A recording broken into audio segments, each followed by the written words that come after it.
মনে কিছু নিও না। আমি নবীর সামনে আমার এতিম উম্মতের একটু নেক এবং বদিগুলো ওজন করো, আবার দেখি। সুবহানাল্লাহ বলেন।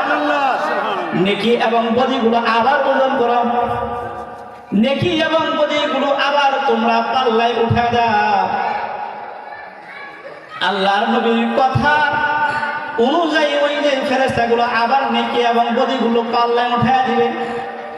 নেকি এবং বদির পাল্লাগুলো এরকম ভাবে উঠায় দিবে। নেকির পাল্লায় নেক দেওয়া হবে, বদির পাল্লার ভিতরে বদ আমলগুলো যখন দেওয়া হবে, আল্লাহর নবীর সম্মুখে মিজানের পাল্লায় এরকম ভাবে বদির আমলটা আবার বাড়ি হইতে থাকবে, আবার ঝুঁকে যাইতে থাকবে। আল্লাহর নবী ডাক দিয়ে কয়, আমি ওই যে বদির পাল্লাটা যখন নিচে যাইতে থাকবে, আমি ওই পাল্লা রশিকে আমি নবীর হাতে ধরে ফেলবো। সুবহানাল্লাহ।